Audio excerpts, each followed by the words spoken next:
안녕하세요, 곰곰이입니다. 황교안 자유한국당 대표가 종로구 출마를 선언했습니다. 1월 3일 장외 집회에서 수도권 험지에 출마하겠다라고 선언한 지 근 한 달여 만입니다. 이 발언 이후 정치권 안팎의 관심은 황교안 대표가 종로구에 출마하느냐 아니냐로 쏠렸습니다. 현직 총리인 정세균 총리의 지역구이자 한국 정치 1번지라고 불리는 이 지역구에서 이낙연 대 황교안 전직 총리 대전이 성사되느냐가 관심을 받은 것이죠. 황교안 대표 출마를 상정하고 조사했던 여론조사에서 이낙연 전 총리가 황교안 대표를 더블 스코어로 앞서갔습니다.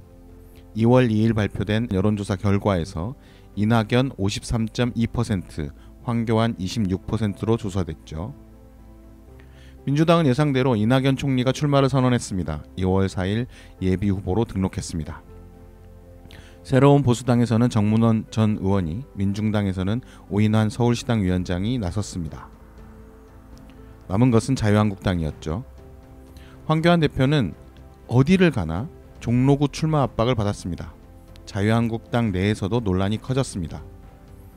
황교안 대표 본인이 무슨 행사를 가든지 종로 출마 여부에 대한 질문을 피할 수 없었습니다. 게다가 황교안 대표는 자유한국당의 기반인 대구 경북 의원들과 거물급 정치인들에게 안정적인 지역구가 아니라 수도권 험지 출마를 종용하고 있습니다.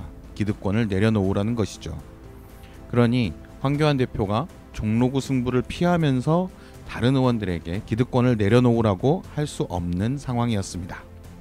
서울 용산구나 경기도 일부 지역구도 거론이 됐지만 쟁점은 종로구냐 아니냐로 쏠렸습니다.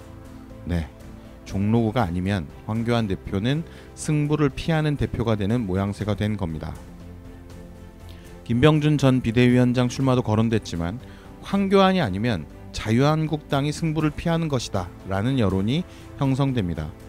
그리고 박근혜의 복심이라고 불렸던 이정현 무소속 의원이 종로구 출마를 선언합니다.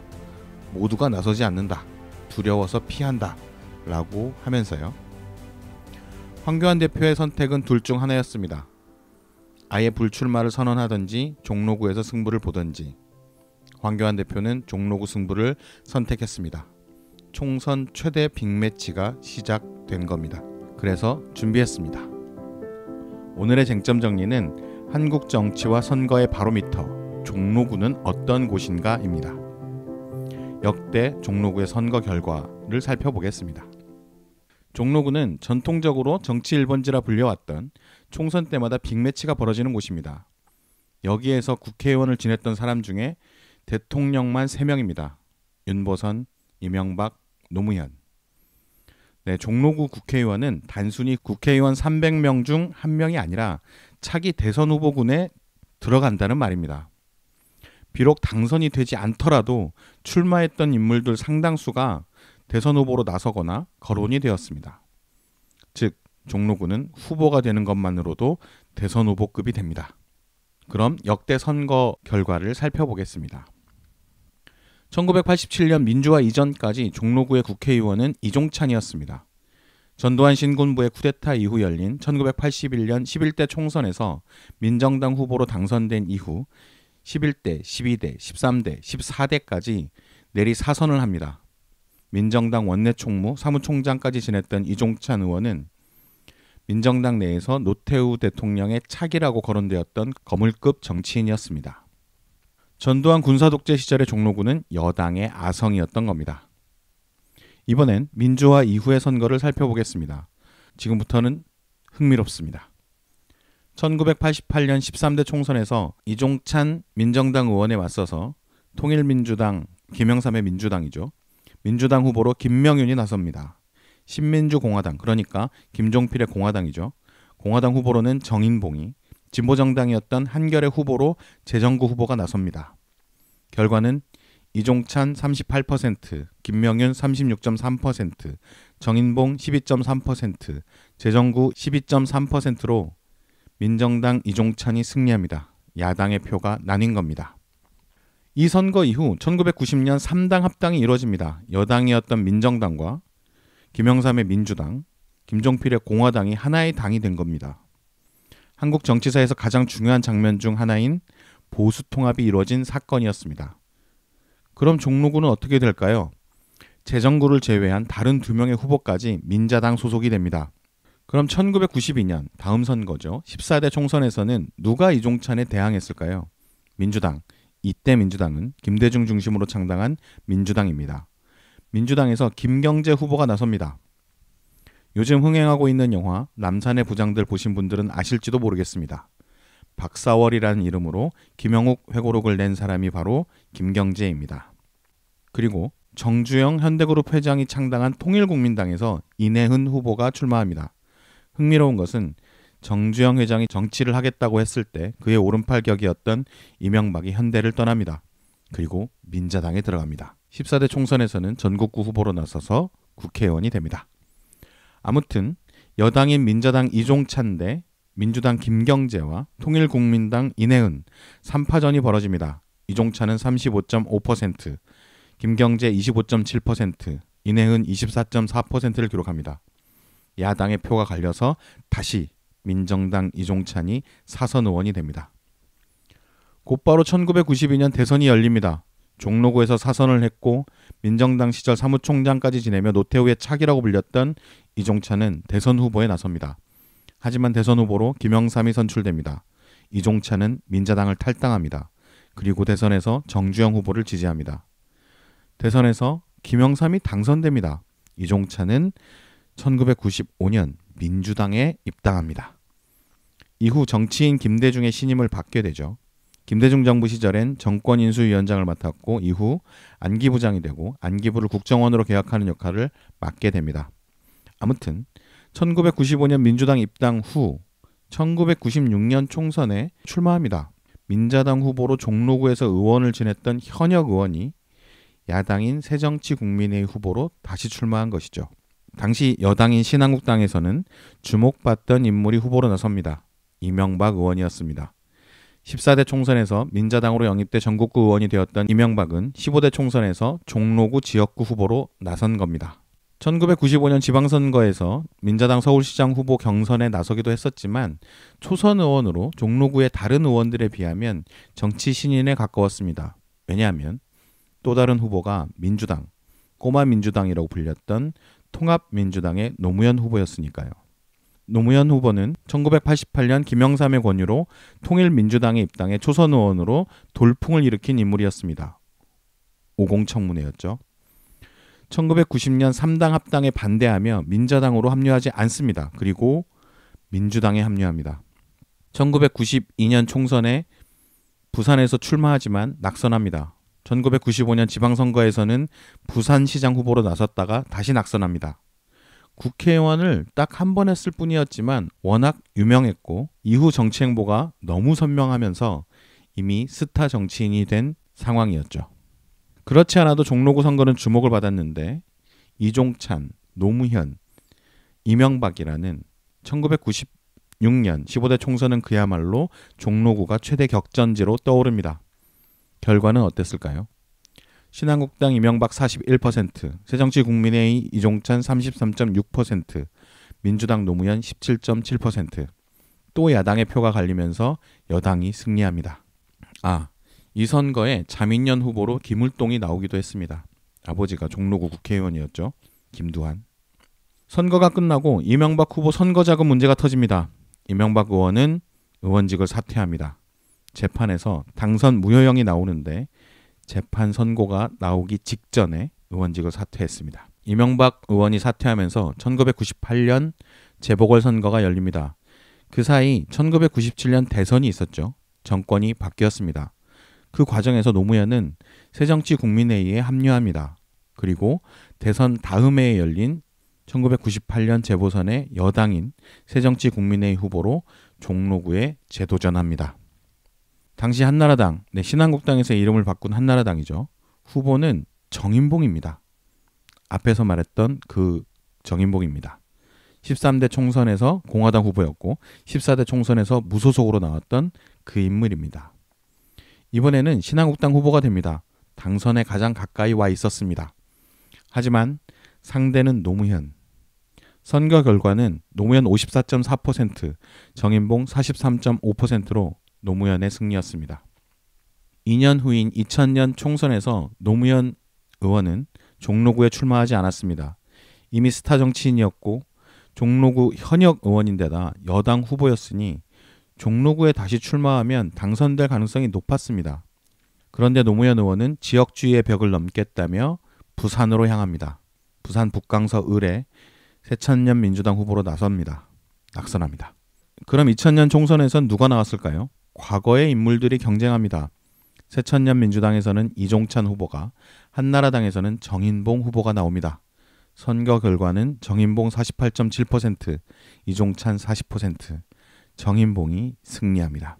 딱 2년간 민주당 계열에 빼앗겼던 종로구를 한나라당이 되찾은 것이죠. 그런데 정인봉 의원이 선거법 위반으로 당선 무효형이 선고됩니다. 재보궐선거가 다시 열립니다. 이때 이후 무려 3선을 하는 정치인이 등장합니다. 박진이죠. 박진은 종로구 출생입니다.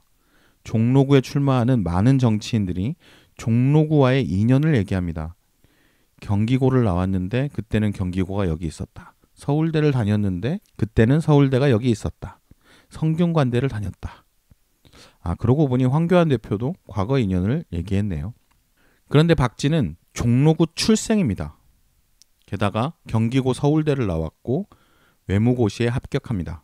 하버드 케네디 스쿨과 옥스퍼드 대학을 다녔습니다. 그야말로 종로가 낳은 엘리트 중에 엘리트였죠. 김영삼 정부 시절 대통령 비서관을 합니다. 그리고 1997년 이회창 캠프로 들어가면서 본격적으로 정치를 시작합니다. 2002년 재보궐선거에 한나라당 후보로 나서게 됩니다. 여당인 새천년 민주당에서는 유인태 전 의원이 출마했습니다. 충북 제천 출생이지만 해화초등학교, 경기중학교, 경기고, 서울대를 나온 데다 민주화 운동가였고 14대 국회의원이었으니 붙어볼만 하지 않았습니다. 박진은 무려 50.3%라는 압도적인 지지율을 받았고 유인태 후보는 무소속 후보보다 밀려 3위가 됩니다. 당시 여당은 코너로 몰릴 대로 몰려 있었던 상황이었고 종로는 한나라당의 종로 출생 엘리트를 선택했습니다. 2004년 17대 총선은 탄핵 총선이라 불렸습니다. 노무현 대통령 탄핵안이 국회를 통과한 상황에서 치러진 선거였죠. 열린우리당의 돌풍이 일어납니다. 152석으로 과반 의석을 만들어냅니다. 수도권 돌풍은 그야말로 무서웠는데요. 박진은 이 돌풍 속에서 살아남습니다. 열린우리당에서는 김홍신 후보가 나섰습니다. 박진 42.8%, 김홍신 42.1%, 박빙 승부였죠. 2008년 18대 총선에서도 박진이 승리합니다. 그런데 민주당에서는 손학규 후보가 나섭니다. 대선주자급 후보가 종로구에 도전한 것이죠. 박진 48.4%, 손학규 44.8%. 18대 총선은 사실 대선에서 패배한 민주당이 완전히 몰락했던 선거였습니다. 한나라당이 153석을 얻은 반면 민주당은 81석에 그쳤습니다. 그나마 대선주자급이 나서서 종로구에서 박빙을 이룬 것이죠. 4년 후 2012년 19대 총선을 앞두고 박진 의원이 불출마 선언을 합니다. 정치자금법 위반으로 실형을 받은 상태였거든요. 3선의 강력한 주자가 사라진 종로구에 야당에서 빅맨이 도전을 합니다. 전북 진안 무주에서 4선을 했고 열린우리당 의장까지 지낸 민주통합당의 차기 대권주자 중 한 명이었던 정세균 의원이었습니다. 새누리당에서는 6선이자 친박 핵심 정치인이었던 홍사덕이 나섭니다. 정세균은 52.3%의 득표율로 45.9%에 그친 홍사덕을 따돌리고 12년 만에 종로구를 탈환합니다. 종로구는 대선주자로 가는 길목이죠. 종로구에서 승리한 정세균은 2012년 대선에서 민주당 경선에 나섭니다. 경선에서 문재인 후보가 선출되죠. 물론 정세균은 선대위원장이 됩니다.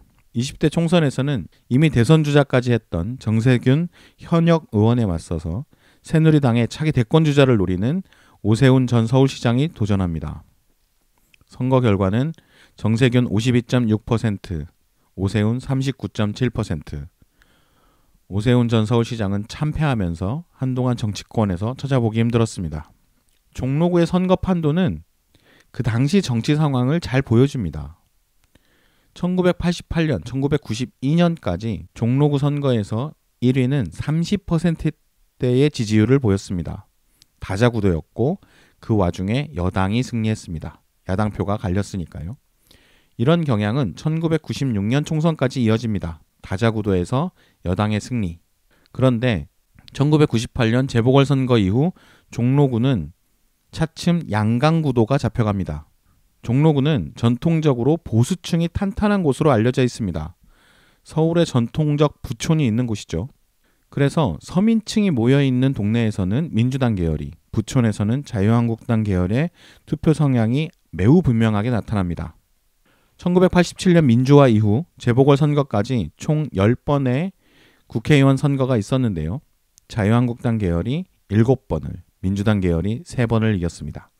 하지만 최근의 투표 경향은 민주당에 기우는 편입니다. 2000년대 들면서 거대 양당이 팽팽한 경합을 보이고 있긴 하지만 10년간의 각종 선거 결과에서는 민주당이 모두 승리했습니다. 2010년 지방선거 구청장 선거에서 열린우리당 김영종 후보가 승리한 이후 지금까지 종로구청장은 김영종입니다. 3선을 했죠.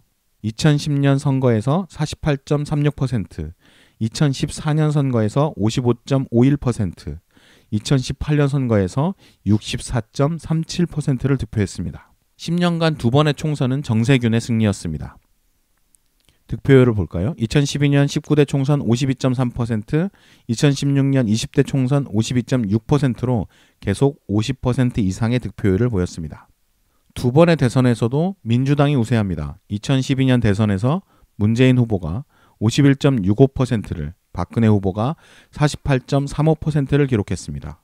2017년 대선에선 문재인 후보가 41.59%, 홍준표 후보가 21.84%, 안철수 후보가 21.83%였습니다. 최근으로 오면서 자유한국당 계열의 득표력이 상당히 낮아져 있음을 알 수 있습니다.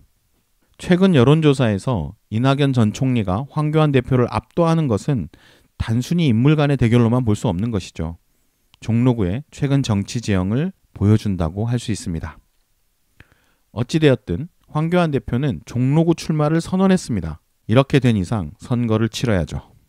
원래 여당세가 강했던 지역구인데다가 최근 10년간 모든 선거에서 민주당 계열이 자유한국당 계열을 압도해온 지역구, 심지어 상대 후보는 직전 총리고 지역구의 현직 의원은 현재 총리입니다. 어떻게 생각하시나요? 황교안 대표의 승리 가능성은 과연 몇 %일까요? 정말 낮은 가능성인데요. 황교안 대표가 종로구에서 승리한다면 압도적인 대선 후보로 떠오를 가능성이 높습니다. 그런데요, 진다면 정치는 냉정합니다. 몇 % 차이로 지건 간에 지역구 승부는 국회의원이 되느냐 그러지 않느냐만 남습니다. 황교안 대표가 진다면 지도력은 바닥으로 곤두박질 칠 가능성이 높습니다. 오히려 자유한국당에서 살아남은 다른 정치인이 차기 대선 주자에 더 가까워질 가능성도 있습니다. 어찌되었든 이번 총선 최대 격전지가 만들어졌습니다. 우리는 지켜보면 되겠죠. 오늘 쟁점 해설은 여기까지 하겠습니다. 유익하셨다면 좋아요와 구독, 알림 설정 부탁드리겠습니다. 시청해주셔서 혹은 청취해주셔서 감사합니다. 저는 다음 컨텐츠에서 만나 뵙겠습니다.